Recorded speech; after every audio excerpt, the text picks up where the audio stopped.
Dans le monde, on estime aujourd'hui que chaque émigré fait vivre en moyenne 10 personnes dans son pays d'origine.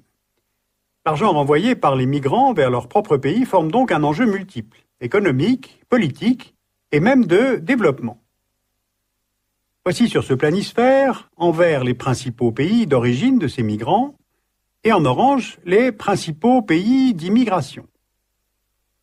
En 2008, on estime à presque 200 millions le nombre de personnes qui vivent hors de leur pays natal, sans compter les clandestins.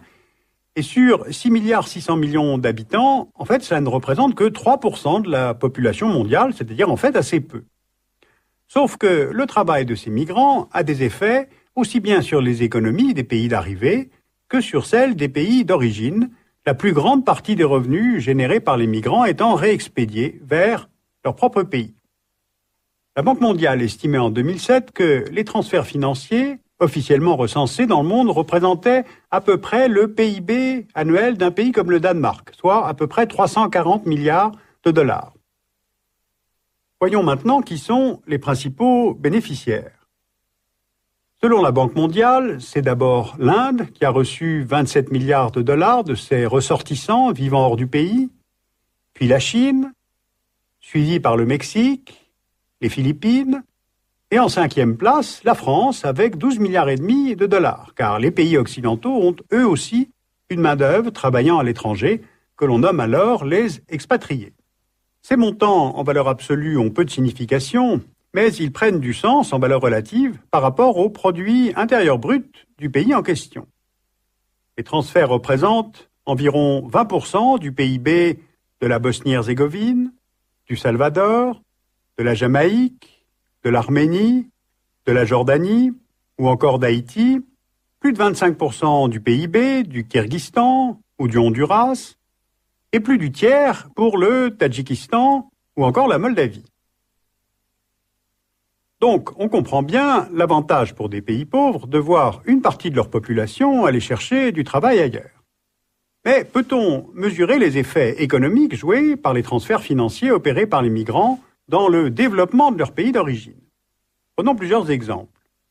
L'Amérique latine est l'une des régions du monde qui bénéficie le plus de ces transferts financiers. Le montant des transferts reçus en Amérique latine et dans les Caraïbes double tous les 5 ans depuis 1980. Un peu plus d'1 milliard de dollars en 1981, 61 milliards de dollars en 2007. Ces transferts viennent principalement des États-Unis et représentent d'ailleurs une somme plus importante que l'aide américaine au développement vers cette zone. Et avec 25 milliards de dollars en 2007, le Mexique est le premier bénéficiaire de ces transferts financiers dans la région. C'est la deuxième source de devises étrangères du pays après le pétrole. Donc la question de l'immigration vers le grand voisin américain est aussi une question économique pour le Mexique. Et la dépendance est encore plus grande pour Haïti, le Honduras, le Salvador ou la République dominicaine. Alors étudions en détail le cas du Salvador.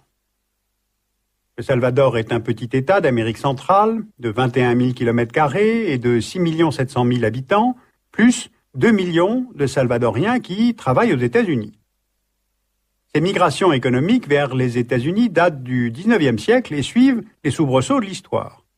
Ruée vers l'or, efforts de guerre dans les années 1940, fuite lors de la guerre civile au Salvador entre 1979 et 1982, et ce flux ne s'est jamais interrompu depuis. Et le programme des Nations Unies pour le développement estime que plus de 1000 Salvadoriens tentent de passer vers le nord chaque jour, le plus souvent illégalement.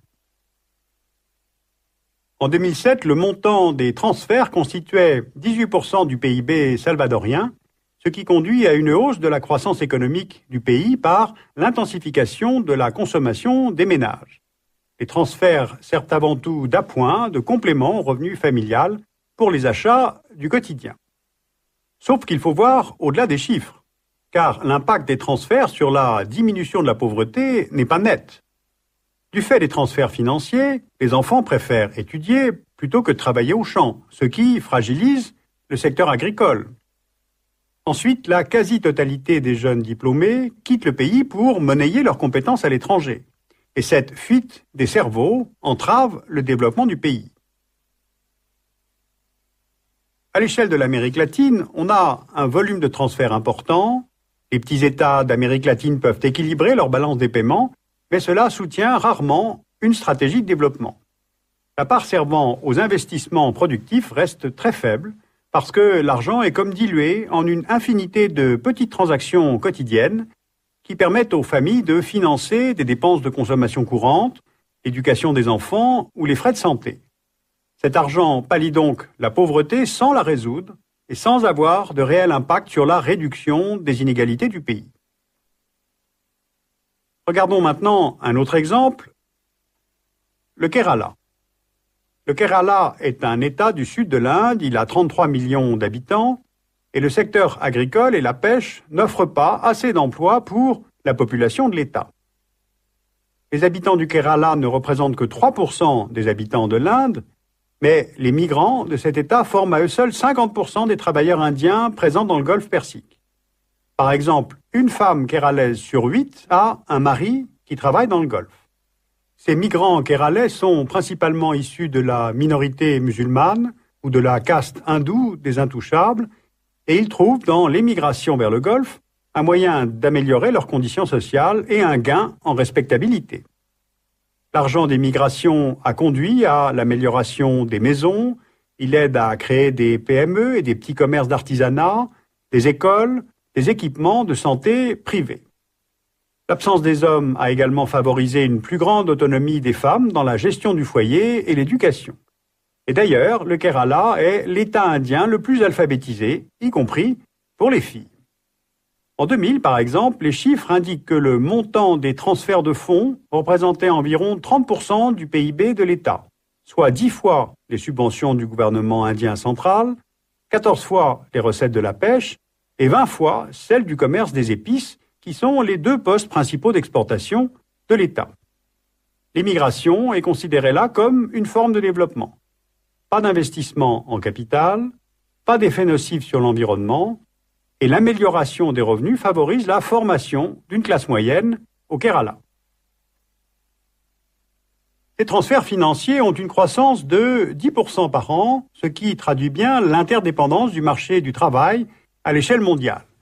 Les organisations internationales, les acteurs financiers et de développement cherchent à valoriser ces montants financiers, d'abord en réduisant les commissions sur transfert qui peuvent représenter jusqu'à 10% de la transaction, et ensuite ces institutions proposent des programmes qui favorisent l'investissement productif.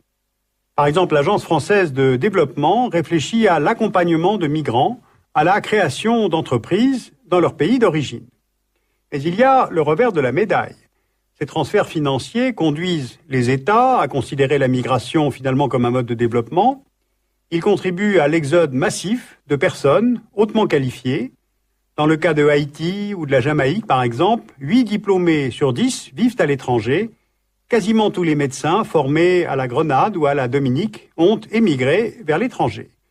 Donc pour la France ou même pour l'espace Schengen, réfléchissons à 2 fois à la pratique de l'immigration choisie.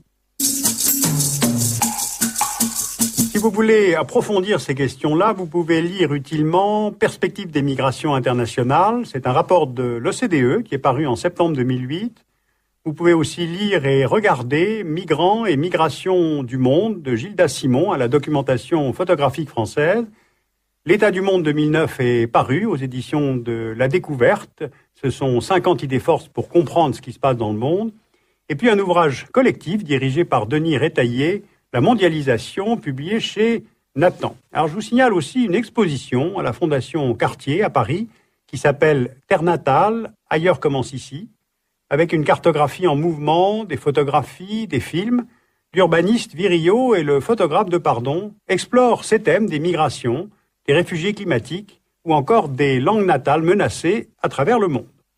Et puis je vous signale enfin la sortie en librairie d'un coffret réunissant les atlas du dessous des cartes, le volume 1 et le volume 2, avec dedans un DVD sur la méthode du dessous des cartes.